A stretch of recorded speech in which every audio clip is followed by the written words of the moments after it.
everybody. Thank you for your continued love and support of Dungeon of Deadly Delights. I'm, of course, Rob DiLauro, and with me Miss Holly. We're going to be talking about something which is very special when it comes to episode 16. He's got this huge pantheon of cinematic adaptations in regards to his work.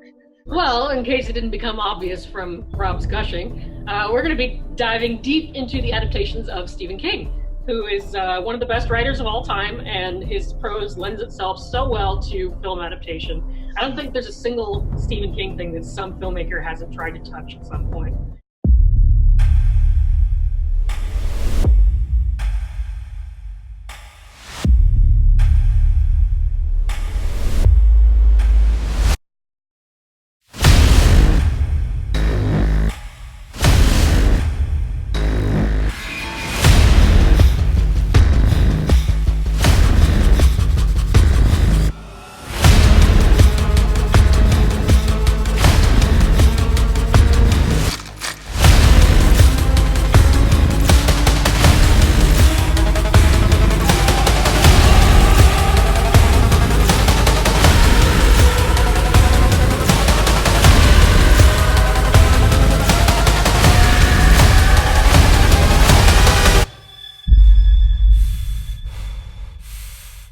Hello, everybody. Welcome to the Dungeon of Deadly Delights. This is episode 16. I'm, of course, one of your hosts, Rob DiLauro, and with me, as always, is Holly. Holly, how are you doing tonight? Greetings. I'm doing well. How are you? I'm doing very well. And I just want to let you guys know that we really appreciate the support when it comes to the latest episode, which was 365 Halloween Kids. If you guys haven't seen it, we got a lot of great responses from that. I was really surprised because it was just really honestly just us talking about each other and how we got in the business and our upbringing and how we got into horror and all that stuff, and got a lot of awesome comments from that. So thank you. If you guys haven't seen it, it's available along with all of our catalog on the HorrorWeb YouTube channel. Please like, share, and subscribe. Always got to put that in. So this week we're going to be talking about something special because there is a movie coming out this week, which I have already had the pleasure of seeing. Holly has not seen it yet. Okay. Holly, are you excited about Dr. Sleep at all? I will see it, as you will discover later on in this segment. I am not the biggest fan of the original Shining film. Oh, okay. I actually stand with Stephen King on that opinion. But he's actually retracted it recently. He said that this. But Dr. Sleep should be good. He actually retracted it, believe it or not. After all the years of him saying he hated The Shining, he said that Mike Flanagan was actually able to achieve the impossible and fix what he hated about The Shining with Dr. Sleep, which is unbelievable. I think I read that headline. It was like Dr. Sleep redeems The Shining for Stephen King or something like that. Yep. Yeah, no, I'm looking forward to it because Ewan McGregor, yay, and Mike Flanagan, who, like I think I mentioned before, he directed one of my favorite indie films from back in 2011, Absentia, which I love. Yes, that was Doug Jones is that creature, right, in the movie? Was it really? I think it was, yeah.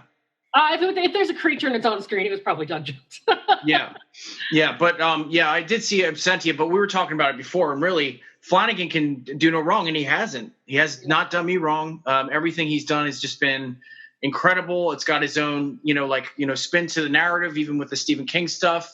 I never thought that I was going to love Haunting of Hill House as much as I did. I was instantly. There's a lot of shows that grab me enough for me to watch them, but Haunting of Hill House really just sucked me into that vortex immediately. I need to fucking binge watch this shit today. Yeah. So the fact that he's actually doing Dr. Sleep, which really is another book that, just like Gerald's Game, maybe a little bit unfilmable in regards to, the ideas or, being different. It's obviously about an adult Danny Torrance and him still focusing, on having to deal with the shine and what happened at the Overlook Hotel. Alcoholism, recovery, more along the lines of recovery. And of course, if you're a fan of the Shining book, that was also about recovery. But as you were saying, you have some oppositions when it comes to the Shining movie. And, they just made Jack Nicholson a full blown violent alky. from moment one, Yeah.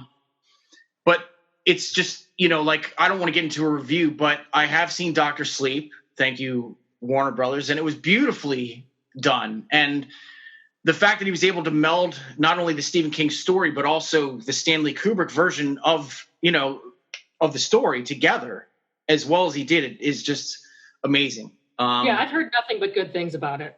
And the lead actress who plays the main villain is also supposed to be fantastic. I forget her name, but I made that wager way before the movie came out. I said if there's one thing that's going to come out of this movie is that Rebecca Ferguson is going to be seen as one of the most she's going to be like one of the most like shining villains, no pun intended.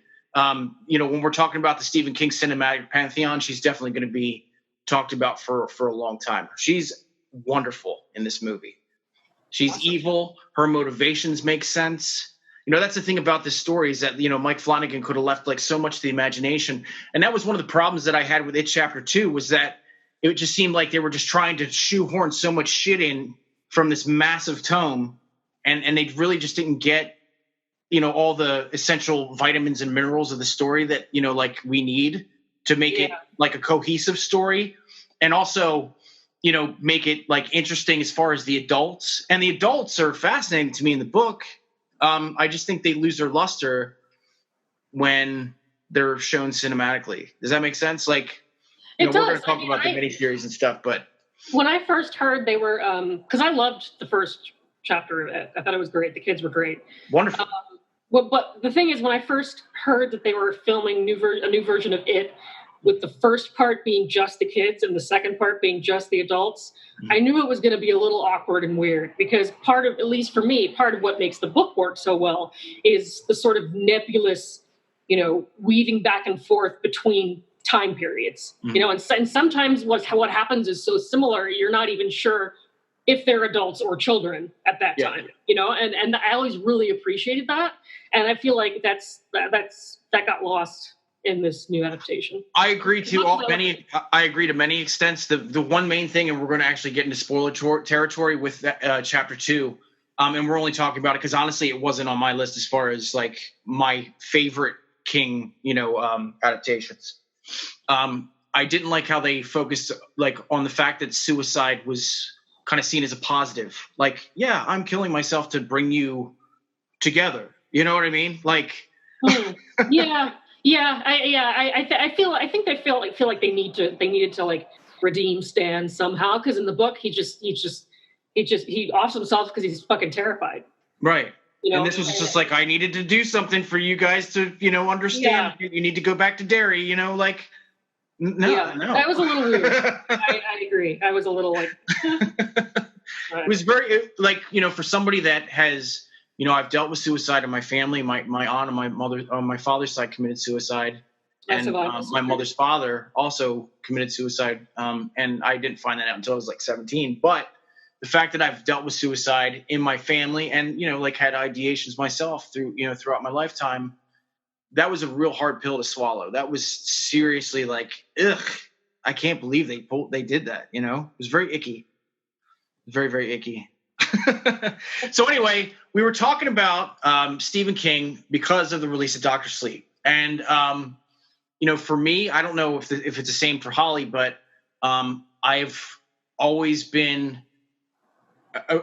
felt very comfortable in the world of Stephen King. Like, just as a kid, like in junior high, I started reading some of his work. Yeah. Of course, obviously, like, Terrified and, I read Pet Sematary. And I had parents that literally like had buried every single animal that we had that died in the backyard. And I used to sleep with the fucking window closed, 95 degrees. We buried all of our hamsters in there. Oh God, no. It was like dogs, cats, snakes, hamsters. Oh yeah, everything. Oh, menagerie then. Yeah. So I used to sleep with the window closed. It'd be like 95 degrees. My mom would be like, "Why'd you open the window?" I'm like, no, that's not going to happen. And then on top of that, my stepfather had an Alaskan Malamute, and there was an old train that used to like go by. So you'd hear like the train, and this dog go boo, and you just get fucking chills, like you know what I mean. But as I grew older, I too started to read Stephen King, and when I was about 13 or 14, I picked up The Shining for the first time. It was the first book of his I ever read.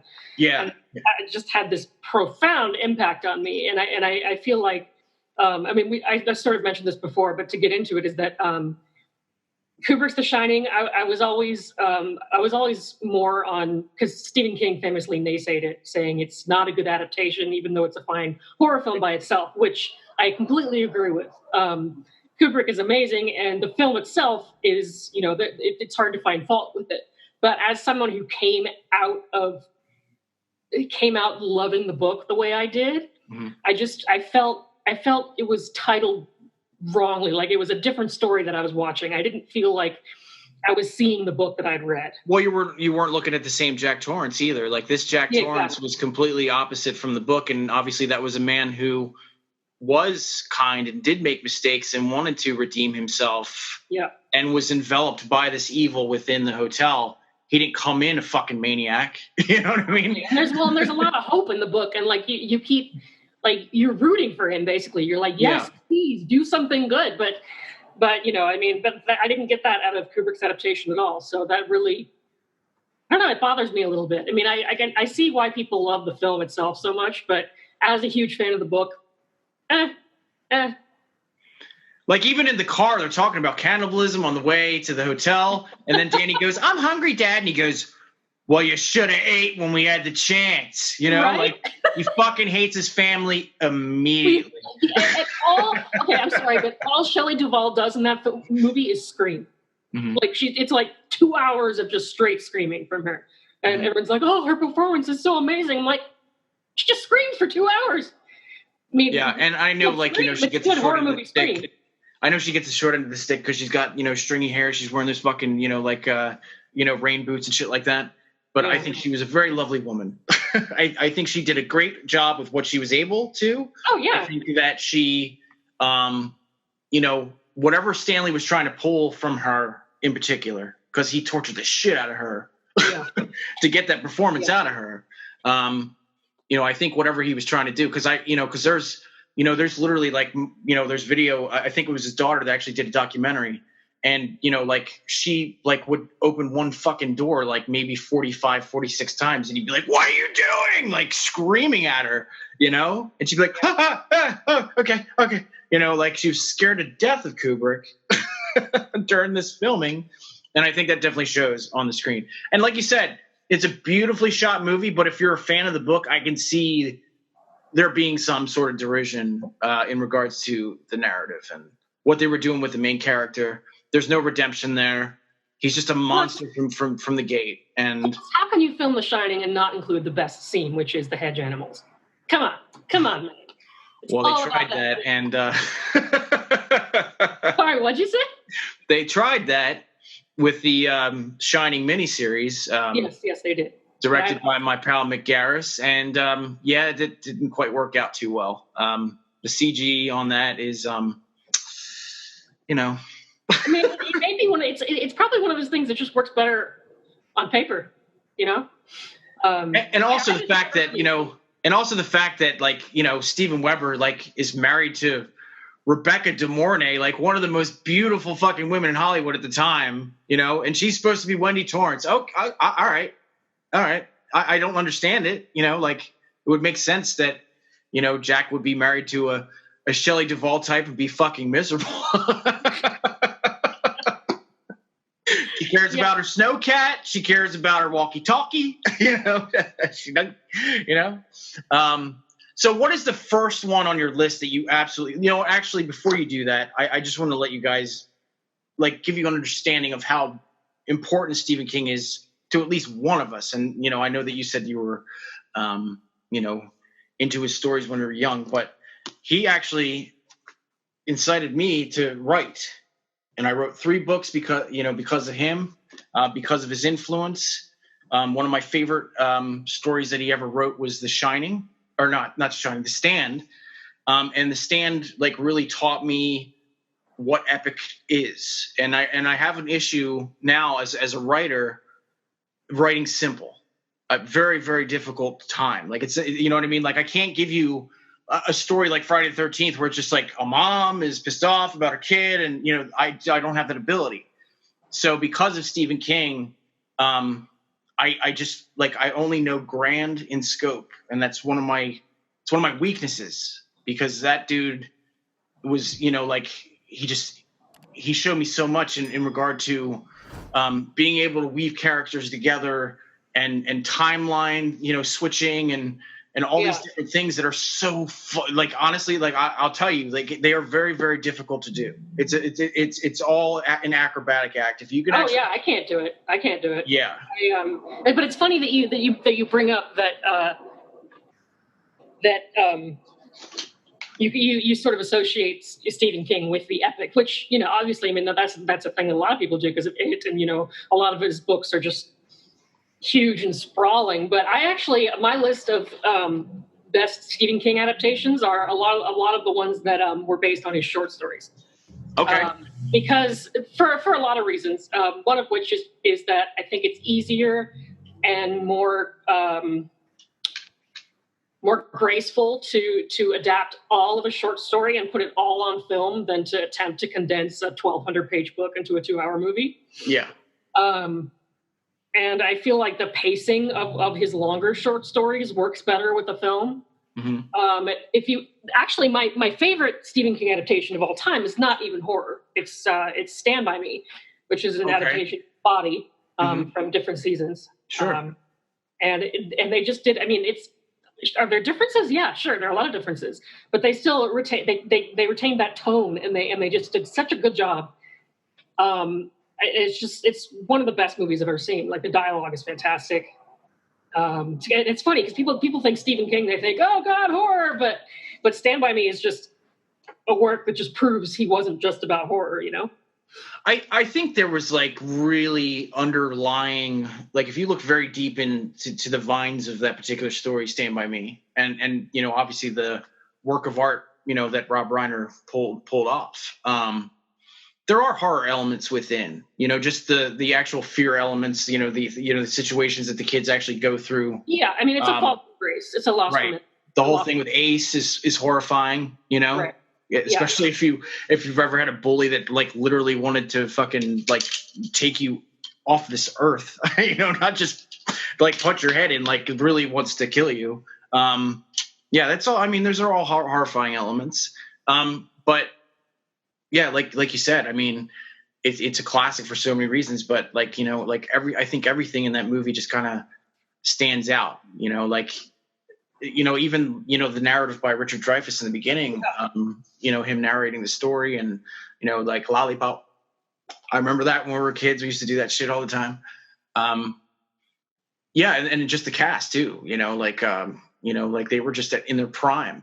We're talking about Joaquin Phoenix all the time because of this phenomenal performance, with Joker, but let's give credit where credit's due. His brother, when he was alive, was something else. River Phoenix was an incredible young actor. A great actor. Great actor. And I think if he was still alive, he would be up there with the Johnny Depps and his brother and whatever, in terms of, his rise to stardom and the things that he's done. Yeah. And, certainly one of Corey Feldman's best performances by far. Is there anything else that stands out about Stand By Me that really caught your attention as far as your view? I mean, the dialogue, a lot of it's really relatable, especially for kids especially for those of us who are writers, and everybody wants you to be something more flashy or important. Yeah. And that's all, I mean, really honest, that's what young kids used to do. We used to sneak in, read Playboys and, do all that shit. That's just typical Americana boy shit, So it's all just really spot on. It's just, it's a work of art and it's not necessarily, I mean, I feel the same way about Shawshank Redemption or Green Mile or, all of these, different things that he's done that aren't necessarily horror. They do have terrifying elements to them, but, that's the one thing I love about Stephen is that, he is a very, very American writer, it's true. he just like, he's just, like it's like the flag or apple pie, he's just so interwoven into our culture and like, and beyond. Agreed. Even the stuff with the politics, I love that he trolls Trump all the time. I think that's fantastic. I mean, he's Stephen King. He can do whatever he wants. But the thing that's most fascinating is a legend. The thing that's most fascinating about Stephen King is like, you write, you do your comic, I've written books, but like nobody that I've ever seen writes like this guy. And I think it's like a fax machine. It's like once he gets an idea, even if it doesn't work, he needs to write it down. It needs to come out. If it doesn't, it's just going to get jammed up in this brilliant fucking head of his with all 50 million other ideas that he's got, swirling around in there, And even the stuff that's not really like uniquely like popular, like, I mean, sure, a good majority of his stuff are bestsellers and stuff, but even the stuff that doesn't work, everything is going to become an adaptation at some point. Yep. Everything he does. In the Tall Grass, Mr. Mercedes, all of it's all becoming films. It's all becoming TV. It's unbelievable. Because everybody knows when you say, based on the whatever by Stephen King, it's going to bring that audience with it automatically. Yeah. Well, it's interesting you say that because I'm sure you remember this because you're not too much younger than I am. But like every time, and I've mentioned this in other episodes before, but like when Stephen King had a miniseries, it was an event. Like everybody sat around around the living room, and it was just amazing. Like, when Storm of the Century came on, or, even, the Langoliers or whatever, the one that really caught my attention, as I said before, was The Stand. The Stand was, obviously, directed by Mick Garris. It was just this wonderful, it was this perfect adaptation for me. I mean, obviously you look at it now and it's very 90s or whatever, but like, it's just so beautifully done. Just, the cast that was chosen for it was perfect for the time. And it was just so engaging. And there was romance and there was just like all these different things. And, like, I guess to a certain extent it was different from the book, but the book is like this thick, it's a massive, massive book. And I don't even think the original version exists anymore because Stephen King just kept putting out The Stand. It's like, I'm going to add 50 more pages. I'm going to add 70 pages. I'm going to add this. Just the battle between good and evil. And I'm not necessarily religious, but like, it was like the religious stuff wasn't really necessarily in your face, like it was almost like, it was almost displayed as almost like the Force in Star Wars or something, as opposed, you know what I mean? Like it wasn't like, Christ. It was just like, it was a battle between good and evil. It was just like, it was just perfectly done. The fact that, like Randall Flagg and his crew would be in, like in Las Vegas, and, Mother Abigail would be, often, like, was it Colorado? I can't remember. Yeah, it was just a brilliant miniseries. That was the thing that really grabbed my attention as far as like, visual adaptations of King. And it's just so interesting how life works, because, I remember sitting there on the couch and I think it was my stepfather. And I said to him, I said, God, like, I hope one day I get to shake that man's hand. And I met Mick Garris himself. And, like, here we are, like, years later, I've interviewed him a bunch of times. Like, he knows, like, cool dude. It's crazy. It's crazy. Love but he knows how much. Huh? I said, hey, Mick, shout out. Yeah, shout out for you, Mick. Like, he knows how much I love The Stand. Like, I adore it. That's probably my absolute 100% like favorite book of Stephen King, but also my favorite adaptation. And I'm really excited to see what CBS All Access is going to do with it. I think they've got a great cast for that too. It's an interesting cast. It's an interesting cast. But the thing about, like the original cast, where, say for example, you look at it as a miniseries, like, it's kind of hokey, it doesn't work. I think The Stand really, it still works. A lot of the cast works still. Bill Fagerback doing like MOON and all that stuff. It still works. Rob Lowe was wonderful in that, in his role. Gary Sinise, like all, it's still very effective. I just watched it not too long ago.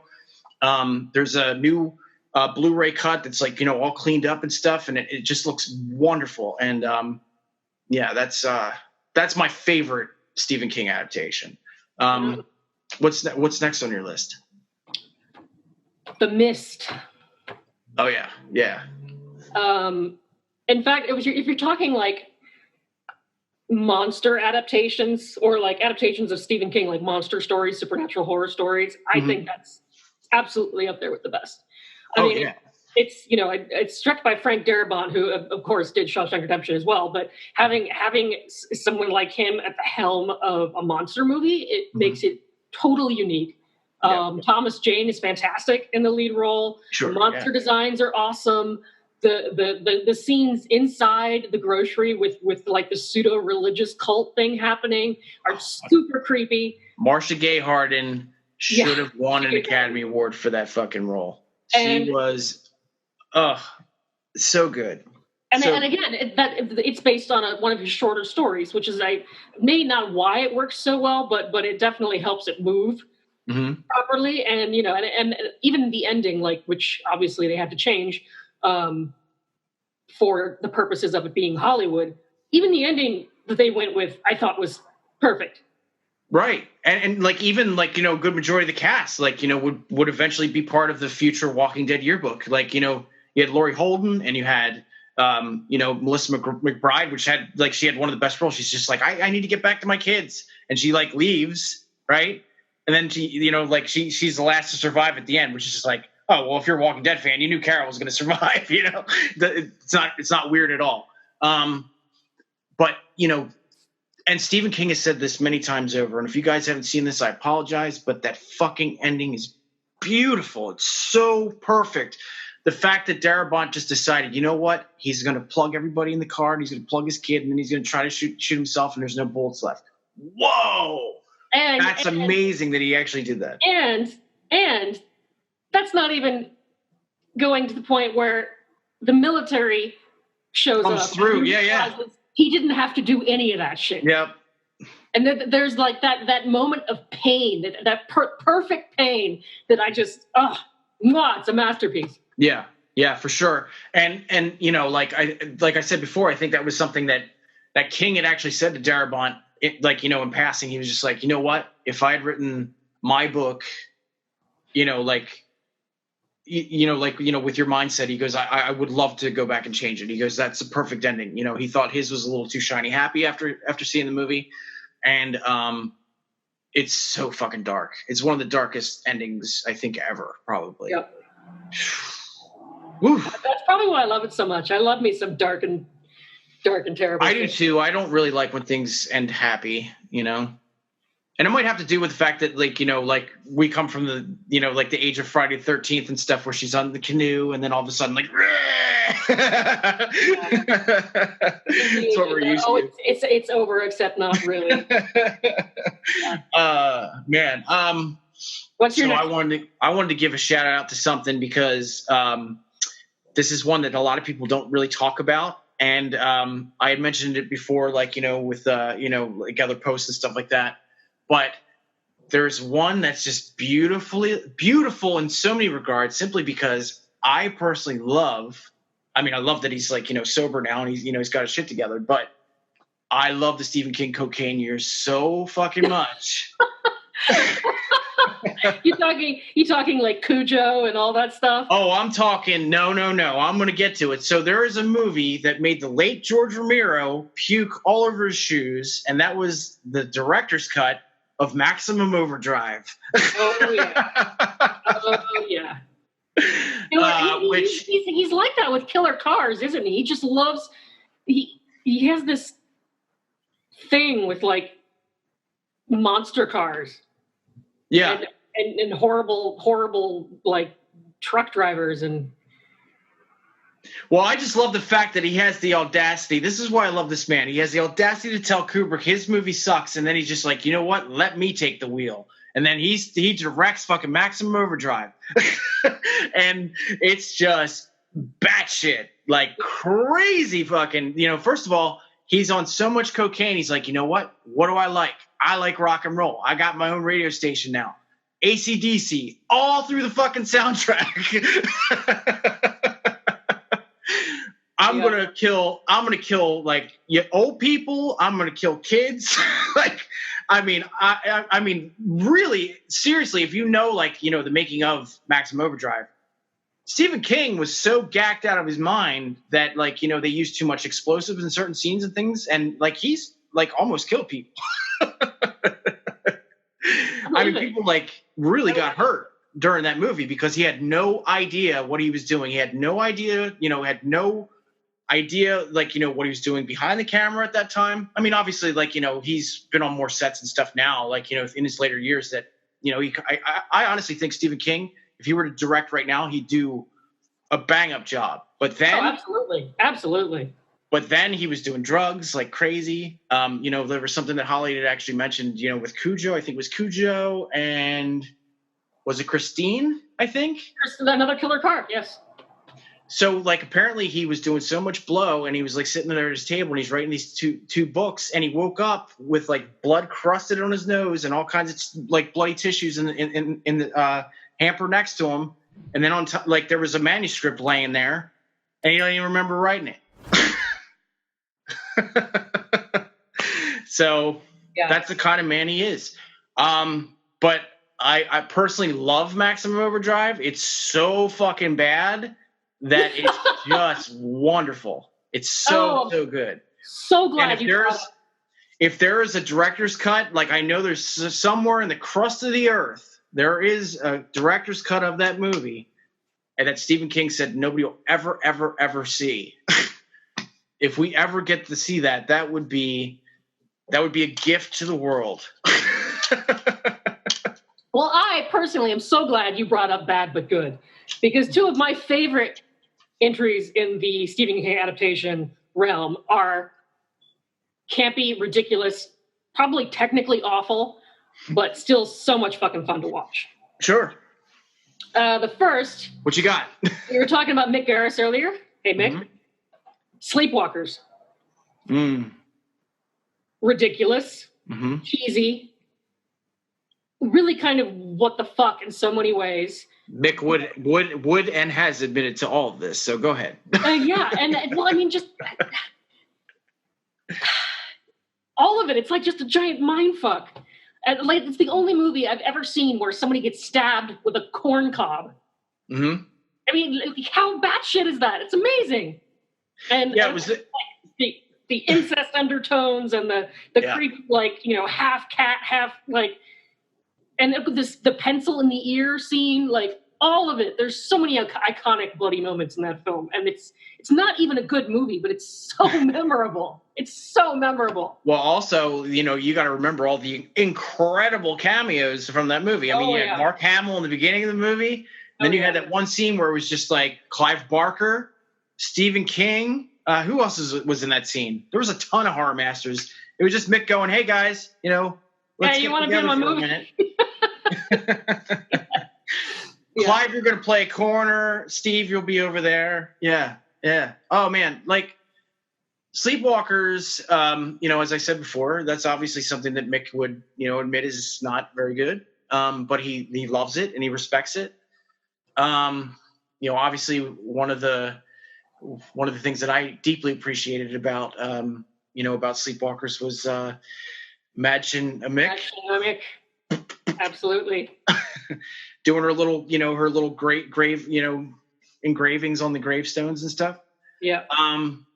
Yeah, you're right. It's a batshit movie. If I was to sit there and explain it to somebody, I don't think they'd understand what I was talking about. If they'd never seen that movie. It plays like a fucking fever dream, something your brain half dreamed up in the mornings, and you woke up and tried to write it down. Right. And then, the fact that, he's in the car, right? He's trying to hide from the cops. So he turns invisible with the car. It's Like, how does he take? What? No, but my favorite. Like, he should be able to turn himself invisible, right? But not the actual car. My favorite moment when he's in the car, though, is when he looks over into the cop's car and he sees a cat, and his face does this like animated contorting cat morphing thing. He's like, and you're like, what? You mean Clovis, the real hero of the movie? Yeah, absolutely. I love Sleepwalkers so much. It's terrible, and I love it to death. Yeah. Before we get back into like better territory, I listen. I am a huge fan of the original Pet Sematary. There's a lot of things I love about it, and there's like we're talking about hot takes now, and things that people are just going to go boo. I really fucking enjoyed the remake of Pet Sematary. I think it was more cohesive. I think it made sense, and I think that ending makes more sense as well. Mm-hmm. Once again, blah, blah, blah, blah, we're getting into spoiler territory, but spoilers.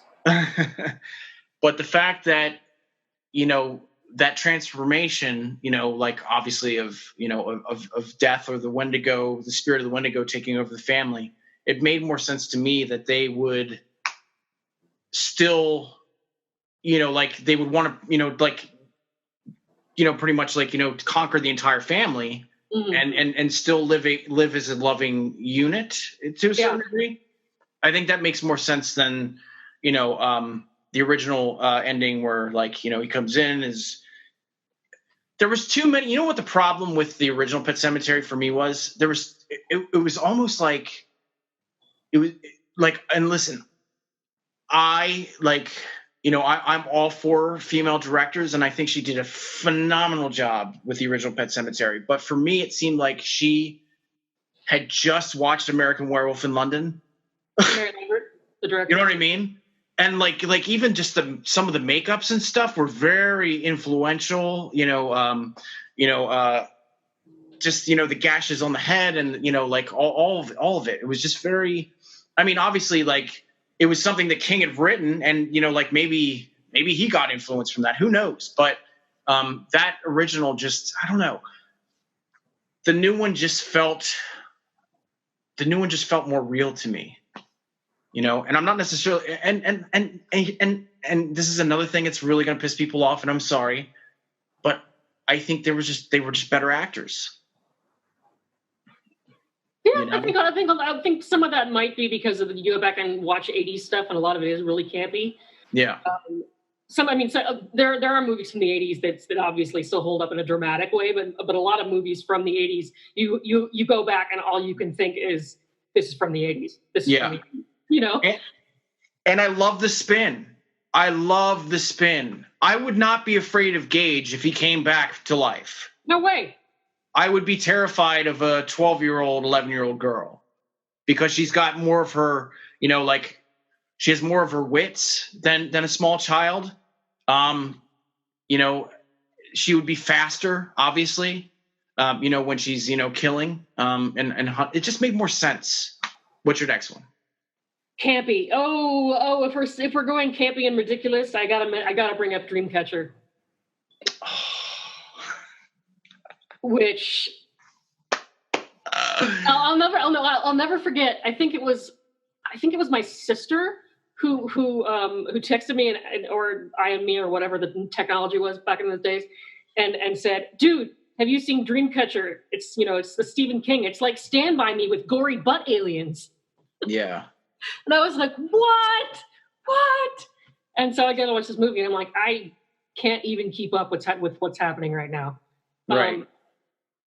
And then the whole thing with like, the gang and, like, and listen, you look at that shit now and it's like, that kind of stuff would not even remotely fly in this day and age. No fucking way. The fact that, like, are you trying to tell us that Donnie Wahlberg's character, because he has some, like some sort of mental disorder of some sort. Yeah, like a super. He's some powerful being. Yeah. Didn't they try that shit with the new Predator?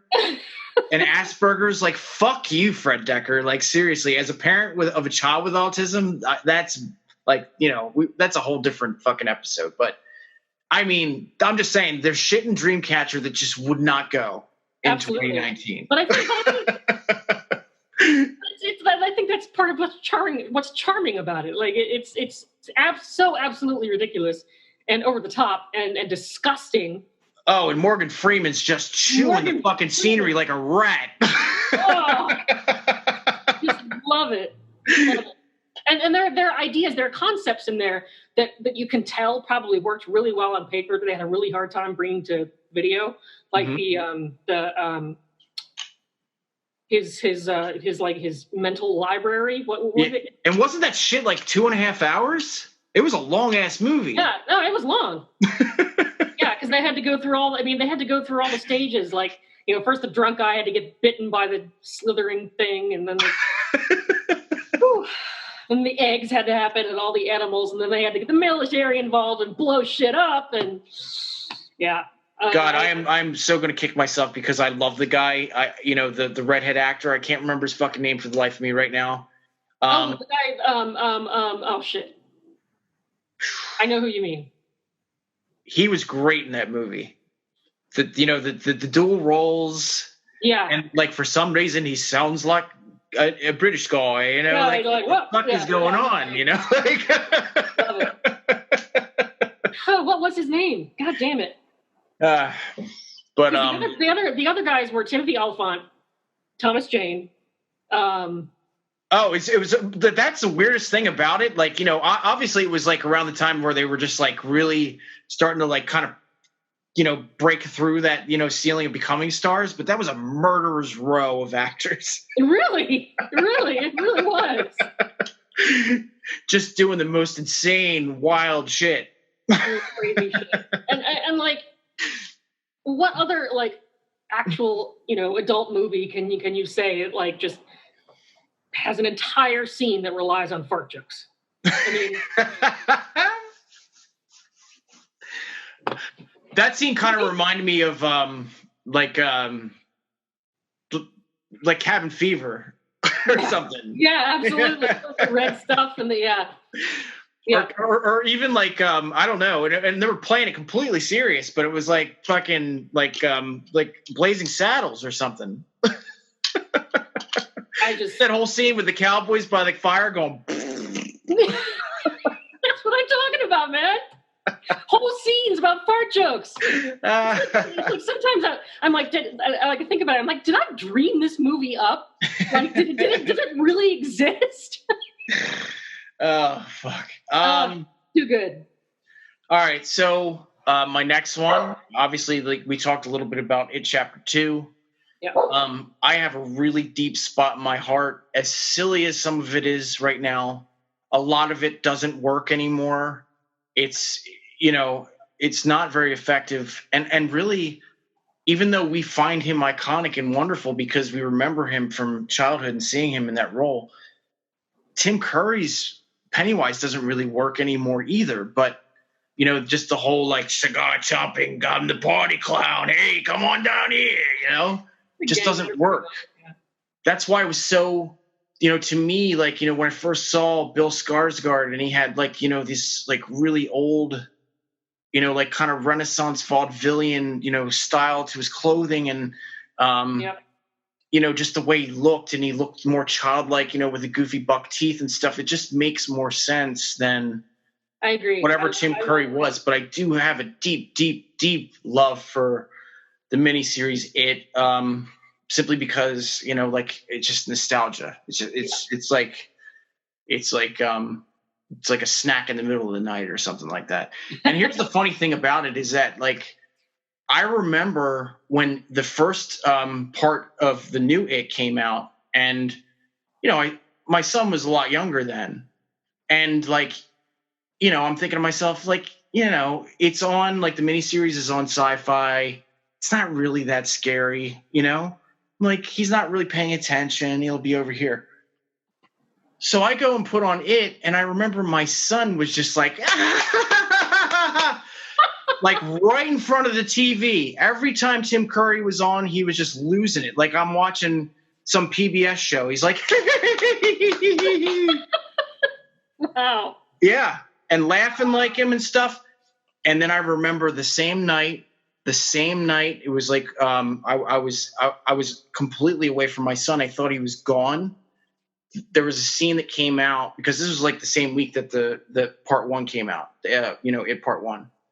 So I remember that was the first time that I think it was the sewer scene came out, for people to view before they actually went to see the movie on that, Thursday or Friday or whatever.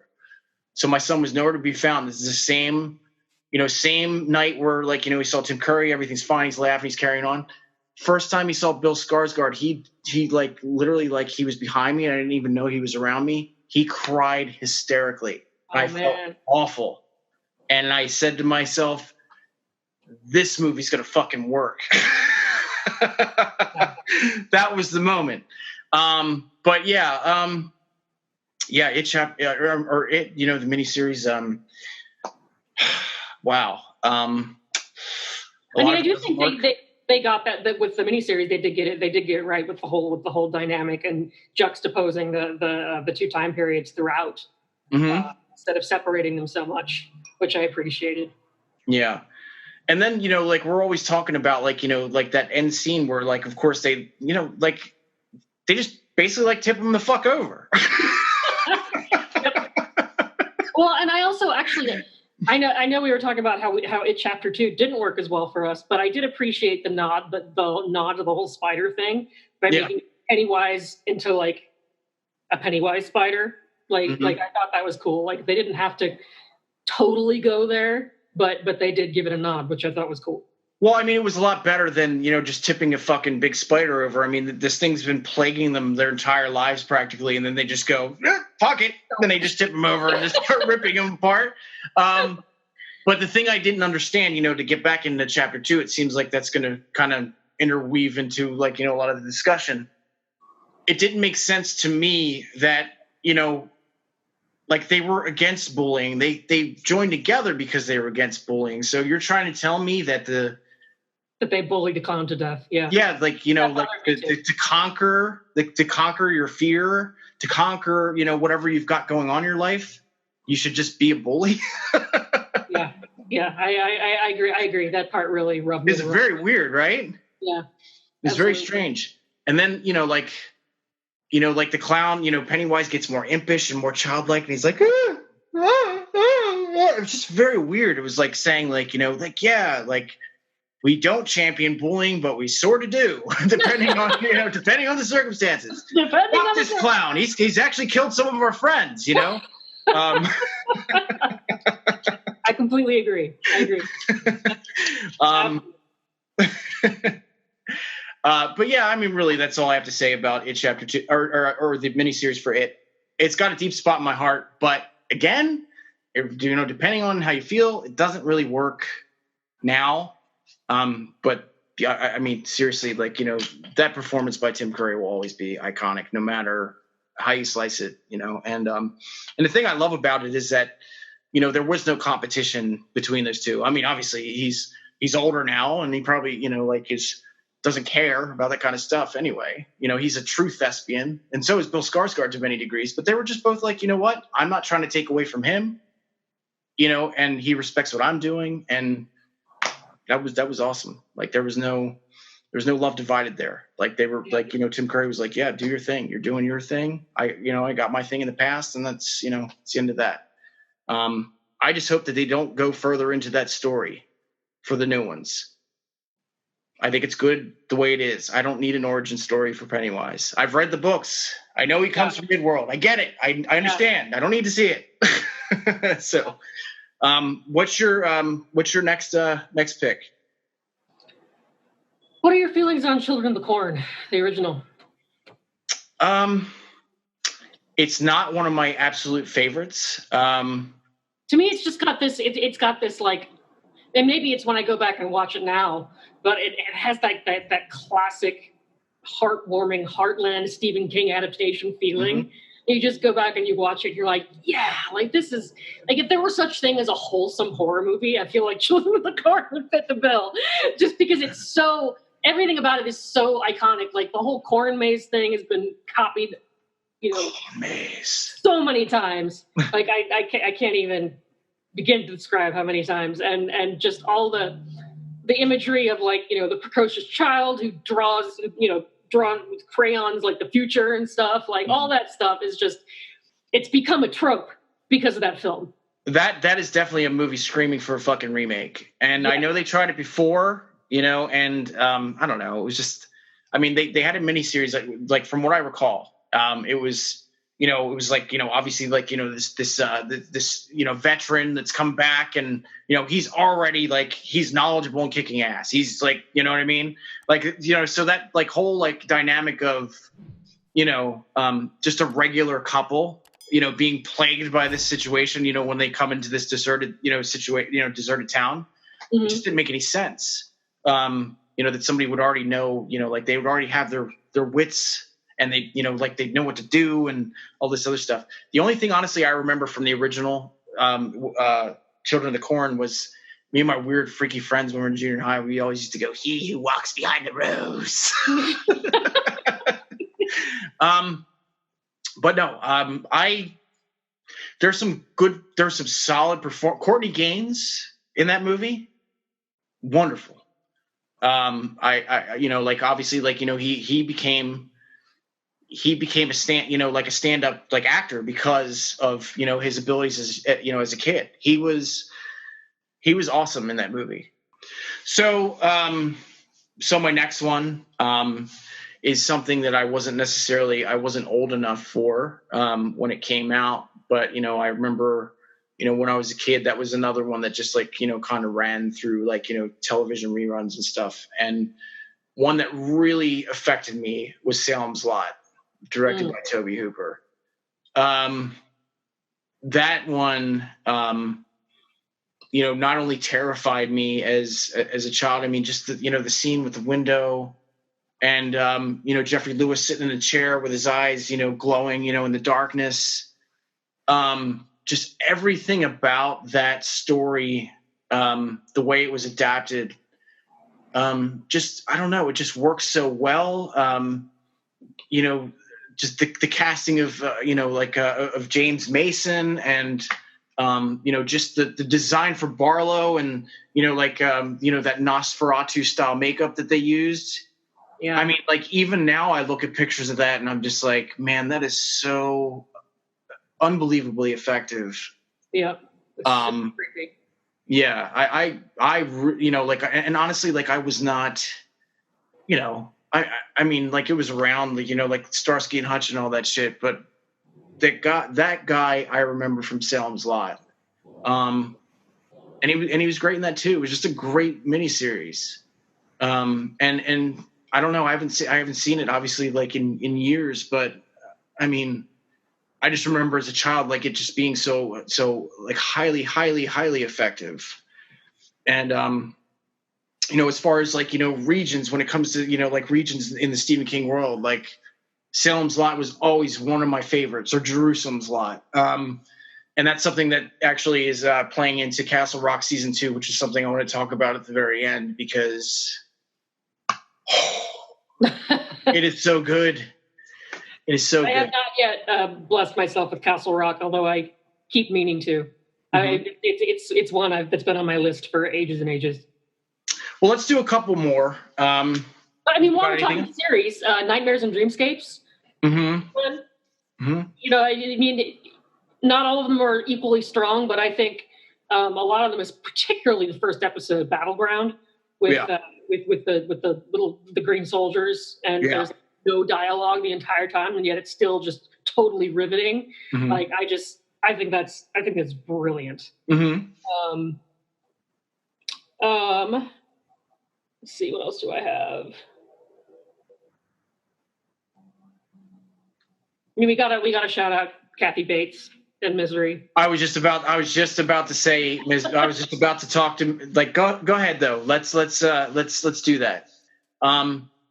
So Misery, that was something that, you know, like it was kind of I was gonna jump off from that to Castle Rock season 2. Oh, okay. Sorry. Oh, that's okay. But Misery, you know, I mean, look, it's just, to me, that particular movie is just absolutely perfect to me from beginning to end. The suspense is there. Obviously Kathy Bates' performance. James Caan, was not even remotely, there's a couple movies where like he's, sort of asleep at the wheel or whatever. He was like all cylinders as Paul Sheldon. And the other thing that really terrifies me about that movie is that, like, I've written some shit. And I've had people contact me saying, I love your work. And you're like, yeah, because of... Misery is the most frightening, like, vision. It's like writer kryptonite, that movie.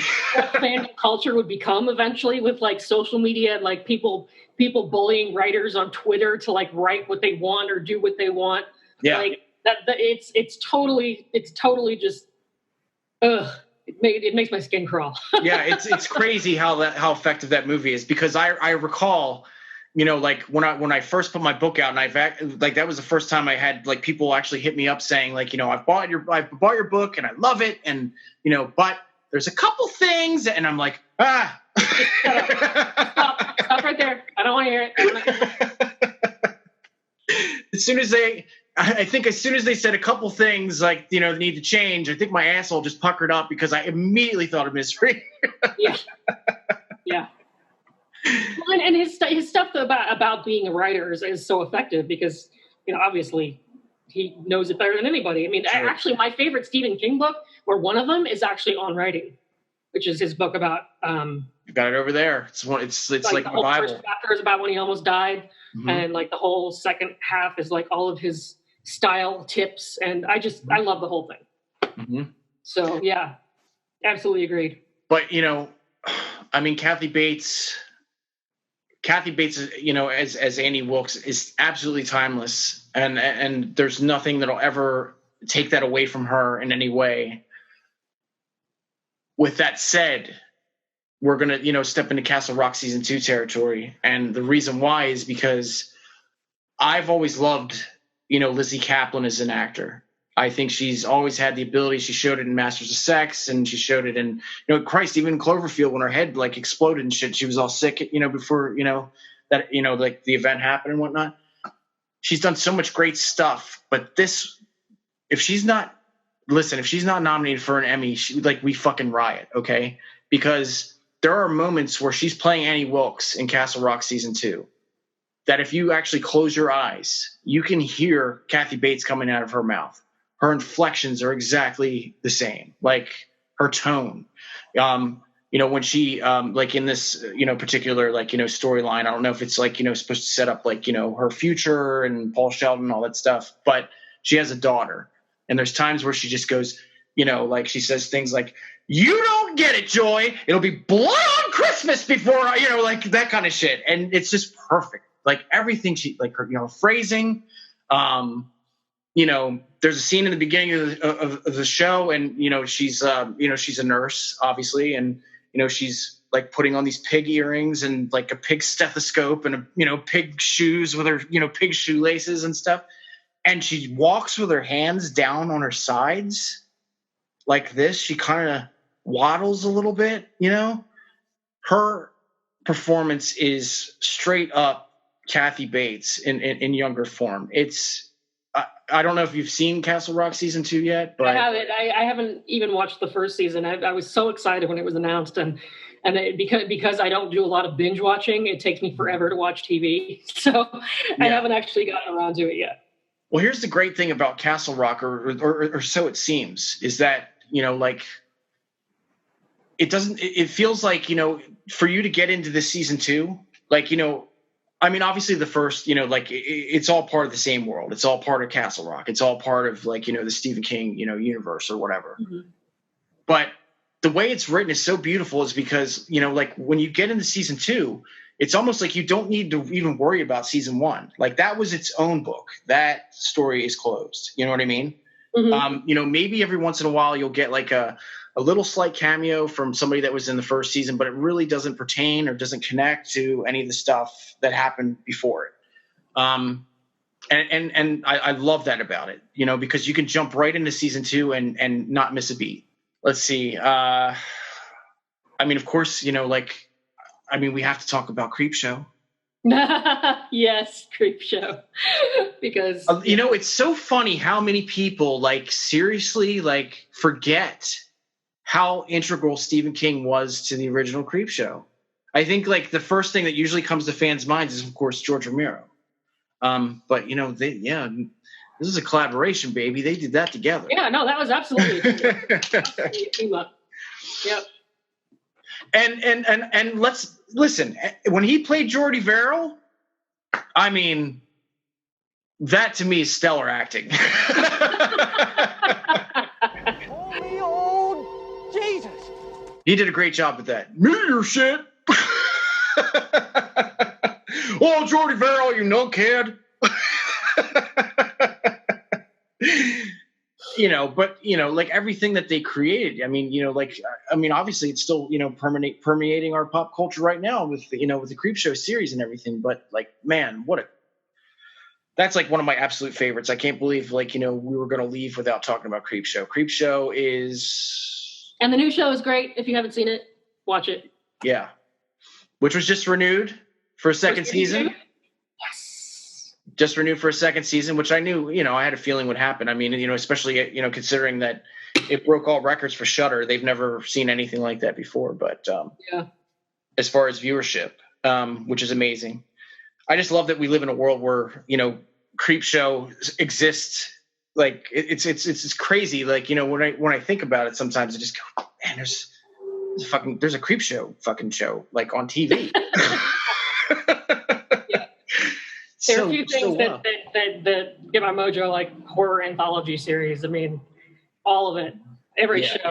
When I mentioned Nightmares and Dreamscapes, but all those horror anthologies, Creep Show, I just love it. I can't get enough of it. I know. When I see the colors in the comic book and you see the creep and you're like, oh my God, this is a thing. It's happening for real.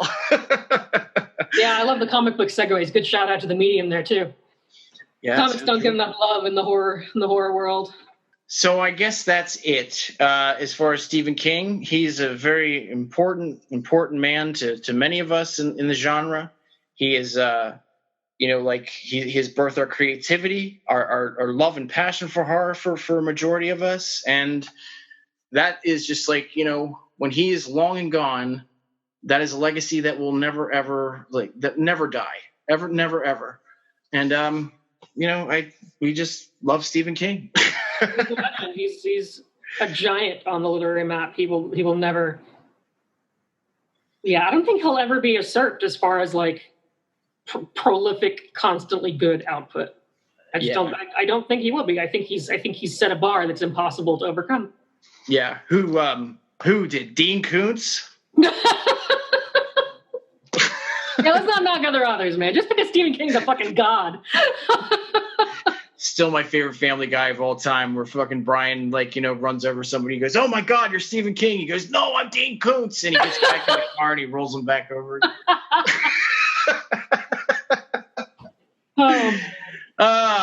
All right. Well, we love you, Stephen King. This is a week, after the release of Dr. Sleep, but it's going to be a massive blockbuster, and you guys need to check it out. It's a wonderful mix of both the book and Stanley Kubrick's The Shining. It's really beautifully done, and I think if we were to do this in 20 more years and we're older and grayer, I think when we were sitting here talking about horror masters, I think Mike Flanagan's going to be on that list. I think he's definitely going to be on that list. I believe it. The same way we talk about Hooper and all those wonderful people that we talk about all the time, for the new crop, he's definitely on there. Yeah. When we're like, oh, I remember the 15th movie by James Wan and all this other stuff that we're talking about. I remember back in my day. Yeah, back in my day. You don't know scary until you've seen The Conjuring. Which will basically be like our House on Haunted Hill with Vincent Price by that point, won't it? Yeah, absolutely. All right, guys. Well, join us for episode 17, which we have, I think we decided it was going to be technological horror, didn't we? Yeah. I think. Why not? I mean, I've got a whole list of technological horror films we can talk about. Excellent. Even recent ones. Please like and subscribe on the HorrorWeb YouTube channel, guys. We'd love, bringing these shows to you. And, Thank you for watching. Thank you for watching. And we'll scare you later. Talk to you soon. Cheers.